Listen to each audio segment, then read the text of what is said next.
एक बार फिर आप लोगों का मनी स्टडी सेंटर में स्वागत है। आप लोगों को रासायनिक अभिक्रिया लिखने की विधि बता दी है, रासायनिक समीकरण क्या होता है ये बता दिए, और आज आप लोगों को बता दें रासायनिक समीकरण को संतुलित कैसे किया जाता है।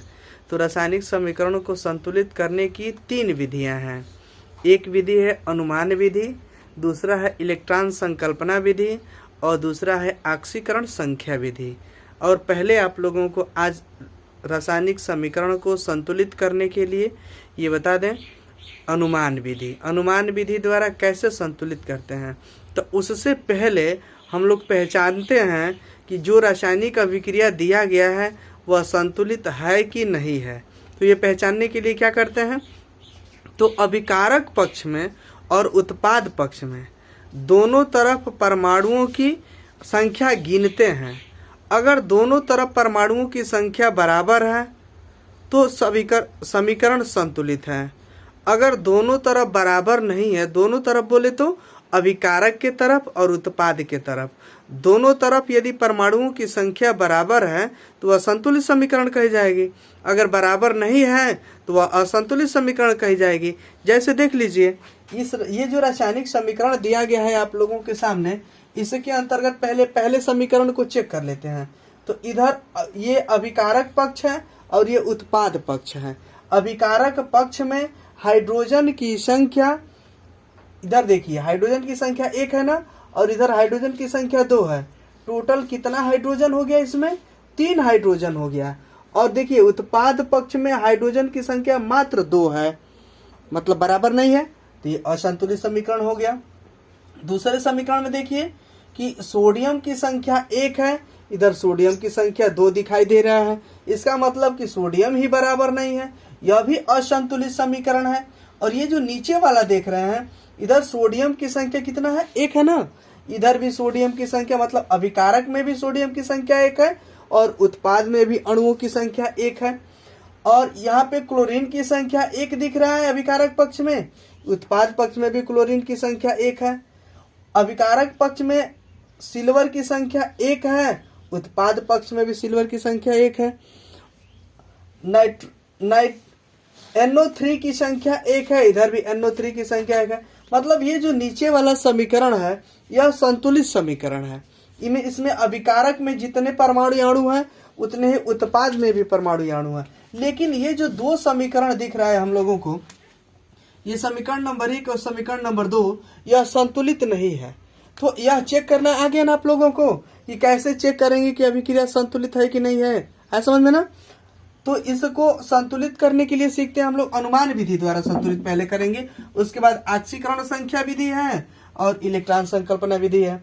तो पहले अनुमान विधि द्वारा संतुलित कर लेते हैं। जैसे यहाँ पे देखिए पहला समीकरण दिया गया है HNO3 और प्लस CaOH का होल ट्वाइस है, इक्वल टू है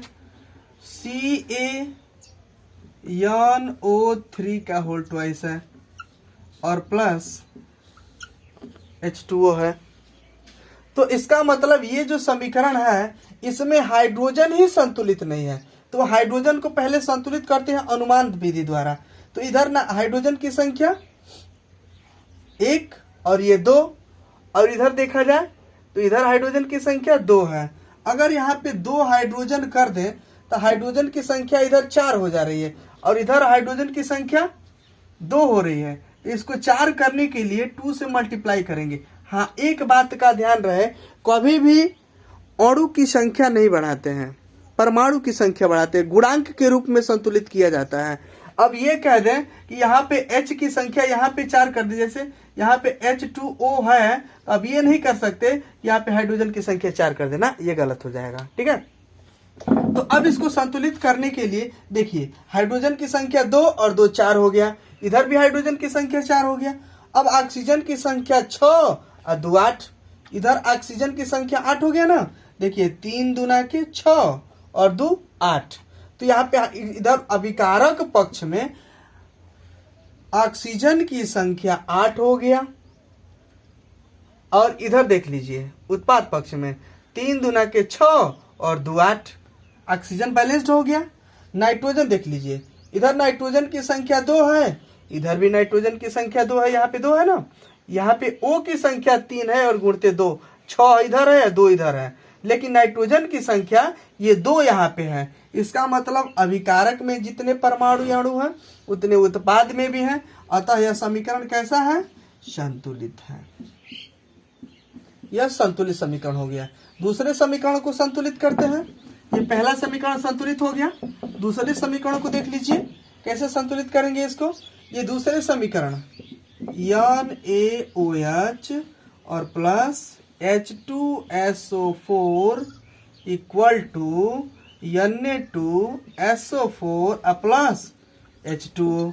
देखिए अब इसको संतुलित करेंगे तो इधर सोडियम की संख्या 1 है और इधर सोडियम की संख्या 2 है, तो इधर बराबर करने के लिए गुणांक के रूप में 2 से गुणा कर देते हैं। सोडियम की संख्या तो बराबर हो गया, लेकिन हाइड्रोजन की संख्या देख लीजिए, 2 इधर हो गया और 2 इधर हो गया, 4 और इधर 2 है, तो यहाँ पे 2 का प्रयोग कर देते हैं। हाइड्रोजन की संख्या 4, हाइड्रोजन भी बराबर हो गया। ऑक्सीजन की संख्या 2 और 4 6 हो गया, और इधर देख लीजिए 2 और 4 6, ये भी बराबर हो गया। सल्फर की संख्या 1 है, इधर भी सल्फर की संख्या 1 है। इस तरह से यह रासायनिक समीकरण भी संतुलित हो गया। तो ये दोनों रासायनिक समीकरण संतुलित करने की अनुमान विधि है। अगर अनुमान विधि समझ में आए तो ठीक, अगर नहीं समझ में आए तो फिर से अगले वीडियो के अंतर्गत हमको बताइएगा, अगले वीडियो के अंतर्गत हम आपको बताएंगे।